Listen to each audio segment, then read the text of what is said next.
So I didn't think I would need to do a video on this situation because I thought it would be rectified by now, but here we are. As you know, I have my small business, my athleisure brand, Lap the Brand, and I have retailers. At first, I thought it was so amazing to have retailers, and of course there are pros to this, but please tell me why one of my retailers who received their goods in January of this year, and it was meant to be within 30 days that I was meant to receive the payment.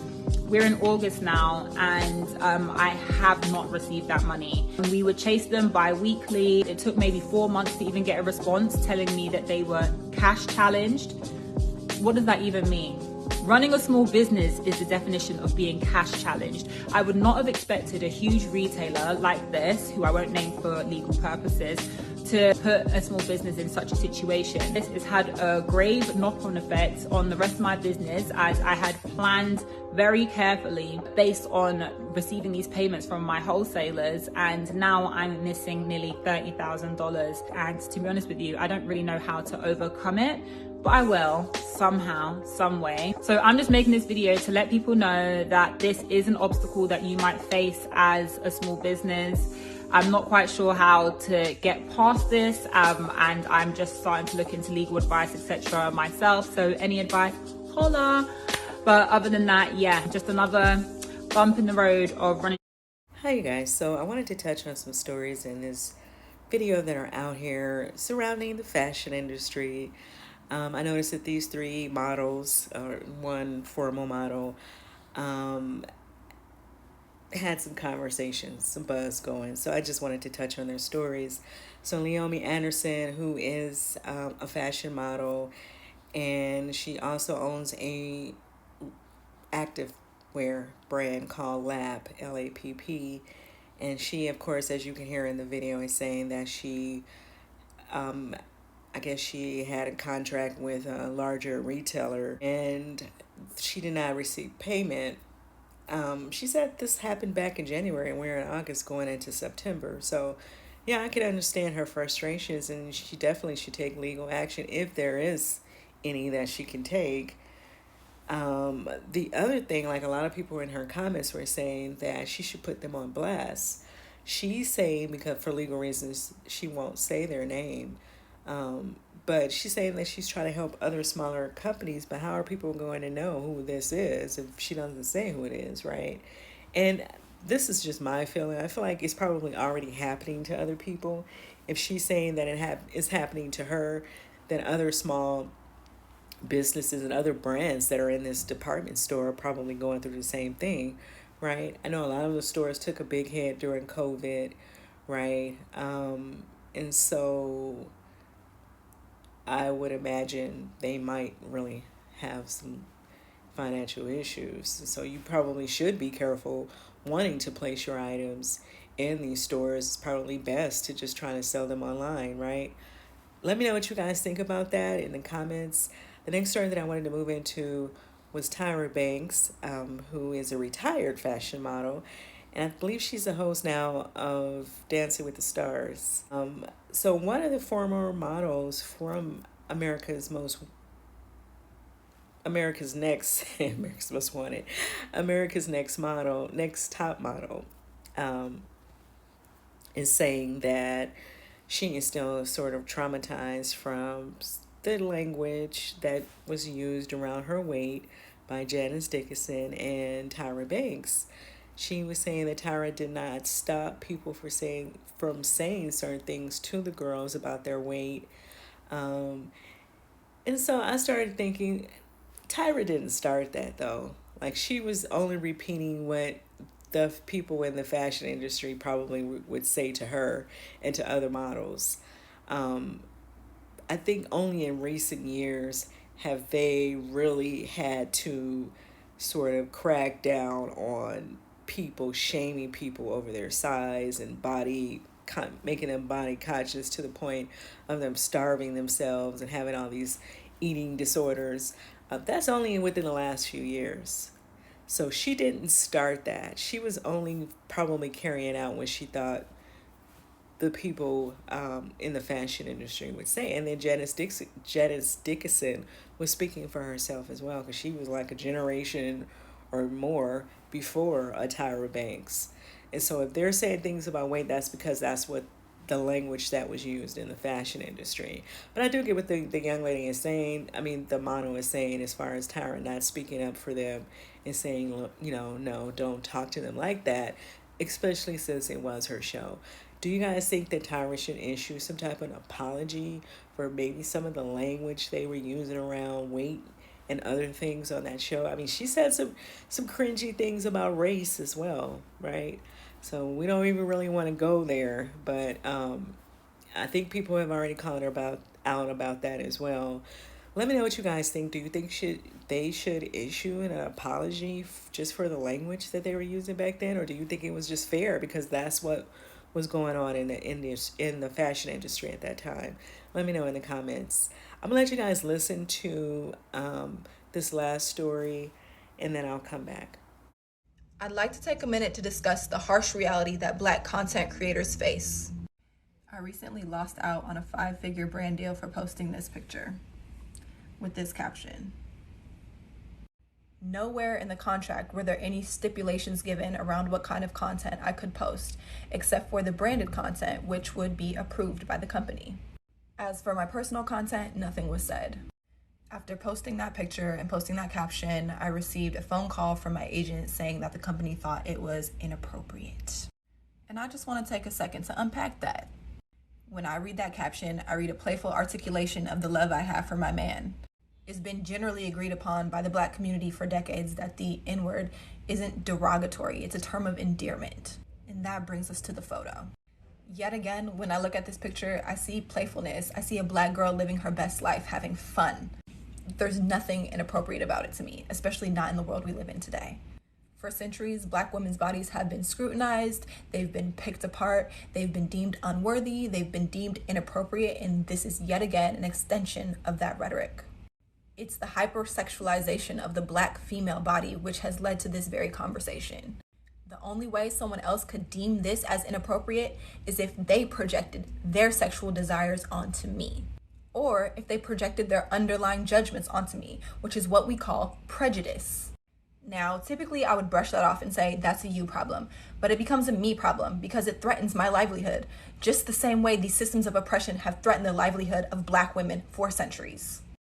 Furthermore, you want access to my audience, which is mostly Black women, without actually having a full appreciation for Black culture. Why is it that what's considered appropriate or professional is always adjacent to whiteness? You want the activist part of me that's articulate and intelligent, but that's just one side of my Black girl magic. Because the other side of me knows how to turn up and throw this ass. And that's what I'm gonna do. We don't have to separate who we are in order to please these companies. We don't have to erase or hide any aspect of our personality in order to get these bags.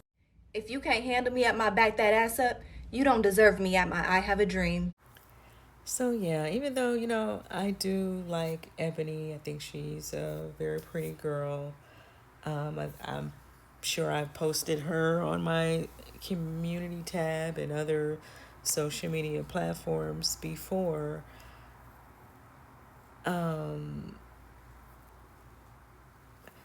You know, I don't know where she is getting her information about the consensus. You know, that's really weird that she's saying that because that's not true and that's never been true. There are people who have a certain mindset and, you know, they probably had their parents calling them the N-word their whole life. And so you can't really make it make sense to them why they shouldn't use it because it's been used against them and around them their entire life. Now, if she would have said that, it would make sense to me, but don't say it's a consensus within the Black community because it's not and it's never been. There's been tons of debates and articles and conversations, documentaries.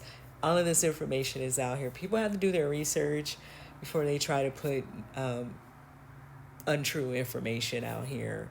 That's not true, and there's no way that she should even believe that. When I just showed you guys in the documentary about C. Dolores Tucker, how that was a big conversation, that word was a big conversation about not putting it in music or censoring it if it was in music, on the CDs and cassette tapes and whatever else, however else we were buying music back then. And so that's an example of what I'm saying right there. Like there were many conversations like that. And there are, I know in my lifetime, I've witnessed people have physical fights, black people against other black people over the word.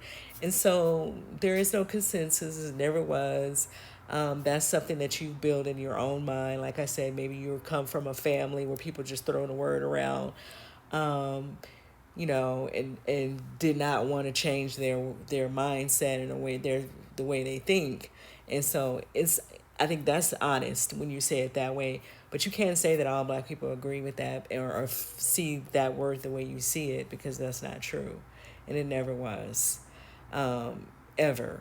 So, and like I said before, music, in particular rap music, because some people have pointed to people using it in other genres. However, it's on overkill in rap music, and now you have people that are not even black using the word, right? And then silliness of people who 1/4, 3/4, and 2 ounces trying to tell somebody else how to feel about something. There are still black people alive who had crosses burned in their yard, who had their houses set on fire, who had dogs and water hose let loose on them while they were being called that word, who family members drove into in the South, what we call the country, and never came back home, came up missing, and nobody cared to figure out what happened to them. It's a lot of stuff that don't get talked about in this country. People need to stay mindful of and respectful, and stop making up stuff. Do your research. And if you don't want anybody calling you out of your name, you shouldn't be out here calling nobody out of their name. And I think that just makes sense. And the whole thing about her employer, it just depends on how important money is to her. Maybe it's not important. But in a lot of companies across this country as well, a lot of corporations, people have it in their employee manual that you cannot use that word. Black, whether you're black, white, green, purple, or orange, you're not supposed to be using that word in the N word in their company, and you can get fired behind it. And so I don't know what world she's living in that she thinks that these people who have these brands don't have a right to say who they want representing them, especially if they're not representing them in a positive way that's inclusive. And to say that people that are not black don't have a right to be uncomfortable when you're using that word is a side-eye moment as well. Because a lot of other communities, they were not using that word. Like I said, it's the music that's pushing it. If it is getting put out there like that now, people are trying to push that narrative. And I feel like some of that is laced in racism. I really do, because we'll probably be surprised who's behind trying to push this N-word in music. I don't necessarily think it's black people that's doing that. But that's another story for for a different video. Let me know what you guys think about these stories. I think people have to be mindful that Tyra Banks did not start the whole weight conversation in the fashion industry. She didn't. In the modeling industry, she did not start that.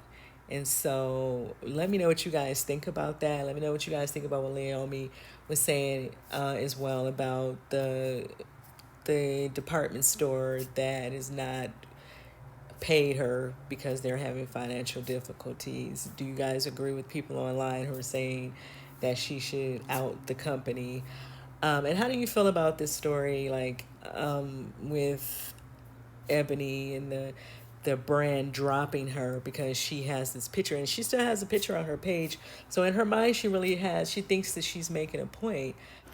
But yeah, I think the brand is right. If they don't want a certain mindset or certain attitude representing their company, they have a right to say that, right? They have a right to say, we don't want people using that word and then getting associated with our brand, right?